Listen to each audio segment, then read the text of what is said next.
Well, thank you very much, Camilo. And thank you on behalf of the Prosperity Institute. It's great to be here with you. Camilo asked me to give a short talk on the themes of the conference, partly from a British perspective. So that's what I'll do a bit today. And what better place to start than the most famous speech celebrating our islands and their royal significance in Shakespeare.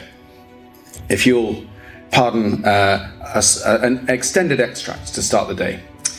This royal throne of kings, this sceptred isle, this earth of majesty, this seat of Mars, this other Eden, demi-paradise, this fortress built by nature for herself against infection and the hand of war, this happy breed of men, this little world, this precious stone set in the silver sea, which serves it in the office of a wall, or as a moat defensive to a house against the envy of less happier lands.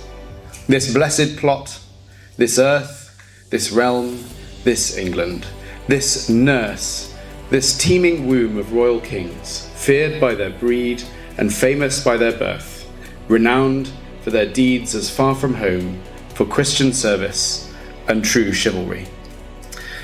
Well, those words are certainly one of the most famous passages, and they're spoken by John of Gaunt, a real historical character who I want to dwell on three significances of John of Gaunt for the Anglo-Portuguese relationship and the relationship what those words say about monarchy and government and leadership in the public square.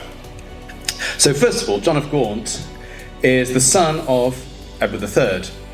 Edward III, of course, is the king who in 1373 creates the Anglo-Portuguese Alliance, which still lasts to this day and is the oldest bilateral alliance in the world, which is enforced by bilateral agreement.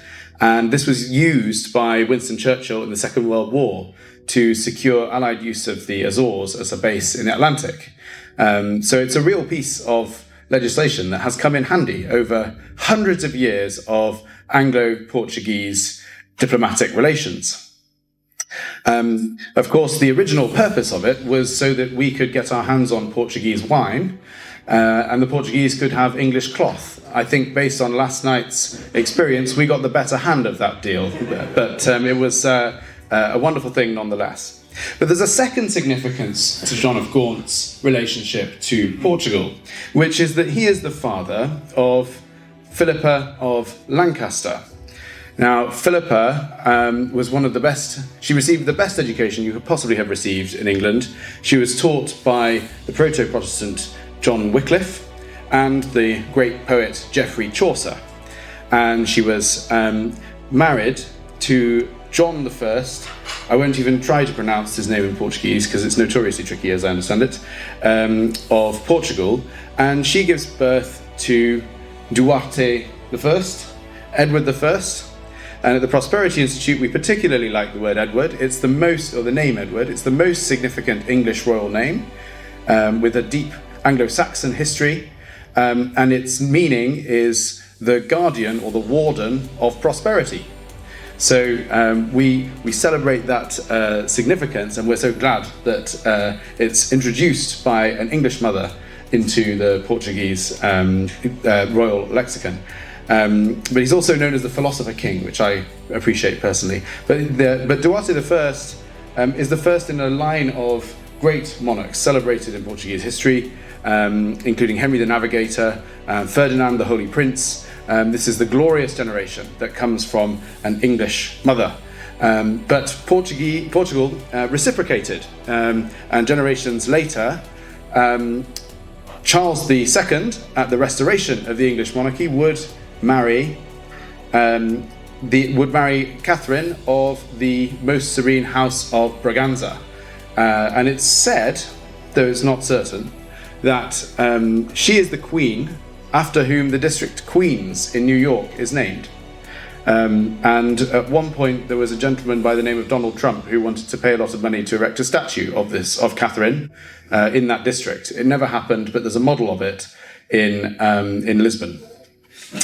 So there's this great history of kind of Anglo-Portuguese relations, which we should celebrate and remember and take inspiration from. However, there's also a significance to those words which is deeper and I think speaks to us today, particularly those last lines. This nurse, this teeming womb of royal kings, feared by their breed and famous by their birth, renowned for their deeds as far from home for Christian service and true chivalry. Christian service and true chivalry.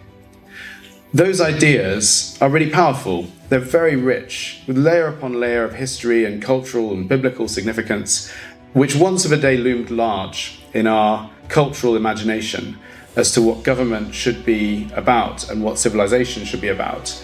And you only need to walk through many of our historic buildings in Britain to see what past generations understood about this, above all the Palace of Westminster. So I want to dwell a bit on the significance of constitutional monarchy as a form of government, and I think we shouldn't be unhelpfully glorifying it, but we also shouldn't be writing it off as insignificant and part of a bygone era. So here are four things one might think about monarchy. One is that it's the best form of government. Tempting as an Englishman.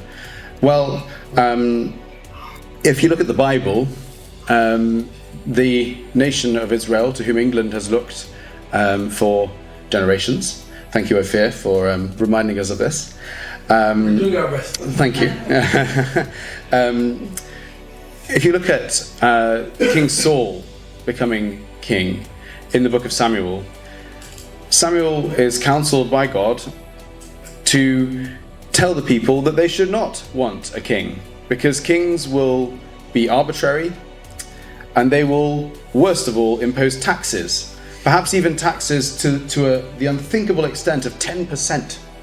Can you imagine paying 10% tax? I mean, in England, we'd give anything to be able to pay 10% tax these days. But, that is... it is not endorsed at the outset as a wonderful and ideal form of government. It comes with great dangers. And so the biblical idea of kingship that emerges, which is one that's very deliberately adopted in English history, is that kingship must be about humble service, and it must be under moral law, and it must be for the good of those governed. And that is why at the Saxon founding of England, Athelstan, the first king to rule all of England, 1,100 years ago this year, chose to be crowned on the feast of Moses the lawgiver. And he was the first king to be crowned with a crown, not a helmet, because it was a symbol that kingship should be about the ethical ideals of serving the governed, not about warfare. An arbitrary will. So I think remembering that kingship is not held up as a perfect ideal, but it can be in a sense redeemed when properly understood in a biblical context. So that's the first thing I would say, and I want to return to an image at the end of these remarks, which I think draws this out powerfully. Secondly, you might think that kingship stands for having great authority, which in a sense is right. But let's remember that in the English context, we're famous for having given a number of our kings a good dressing down. At Magna Carta, John was forced to sign declarations guaranteeing freedoms, which are still remembered in a powerful way and have been down centuries of English history. Of course, Charles I was beheaded after years of talks over the way in which he was exercising his authority. So monarchy is constitutional, and in Britain, really, if you read Bagehot, who's one of our greatest constitutional writers, he describes monarchy as part of the dignified part of the constitution, but it's not, as it were, the business end. Therefore, authority there's a symbolic dimension which is important, but that should filter through to those who are exercising power, and we should remember that kingship, properly understood, is accountable to God and also to people, to those governed. So that sense of accountability, and this is always, in the English imagination, historically has been understood as a distinction between English and French government. So John Fortescue's work on English law famously says that whilst the French just have royal government, the English have government which is politicum et regale, royal and political government. And that's the English model and tradition. It's more correct to say we're really a constitutional monarchy or a monarchical republic. And then there's the question of continuity. You might think, well, kingship stands for continuity in government. And it is a wonderful thing, particularly our late Queen's reign, that she had such a long reign. She embodied these ideals of service and commitment. But it was turbulent in her own household at times, particularly over Diana. We're experiencing some turbulence these days as well. But that is really the exception rather than the rule. What's also the exception is that she was, that it's a line of succession with the first child inheriting the throne. I believe there have been 64 monarchs since the Norman conquest, since William I, and only 8 times has the crown passed from father to son, or father to eldest child to eldest child. And that's not a lot, and that's because a lot of them have been pushed out or killed or usurped or packed off to Europe for being a Catholic.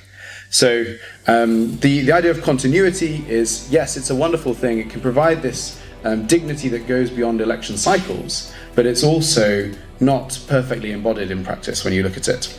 But finally, I just want to dwell on a broader theme which draws together some of the things I've been saying before we look at some of the political specifics of where we find ourselves today, which is the idea of government as embodying a model of leadership, which is found in Aristotle. It's found in the Western tradition as combining magnanimity and humility, the two distinctive virtues of leadership. Magnanimity because it's about great things, striving towards great things, but recognizing that striving for great things, magna, great things, can only be achieved in submission, in humility. And this is embodied in the House of Lords. If you go into the House of Lords in Westminster, and if you imagine yourself seated on the throne with the peers of the realm on either side of the chamber, and sometimes they even let the members of Parliament, the commoners, like me, not that I'm a member, but I'm a very common person, coming into that chamber, that monarch is seated on a throne, but above that throne is a massive painting of Ethelbert of Kent, who was the first king the first Anglo-Saxon king to become a Christian, and what is specifically depicted is his baptism. And so the king is submitting to a rebirth in the Christian tradition under the waters of baptism. And the king or the monarch looks out to the other side of that chamber, and opposite that enormous mural on the other side is a very dramatic painting. And it's a nice serendipity that we have here a picture of the cross radiating on the other side, because it's not too dissimilar. There is a massive mural with a huge bright cross burning out of the sky, and beneath it is depicted an earthly king who is laying down his crown in front of the cross. And that is the model of the ethical ideal of kingship and government that once loomed large in English generations gone by, so much so that it was built into the fabric of our parliament. But I doubt that many people ever notice those pictures these days. And we've certainly not passed on that constitutional tradition in which government is accountable, it serves the good of the people. We raise generations with ethical ideals, which are about striving for great things, but remembering that that can't be done without a spiritually enriched sense of humility, which is perfectly embodied in this image of cross and crown. So that's the big picture that I'll dwell on before we get into any of the particulars of political questions. Thank you very much.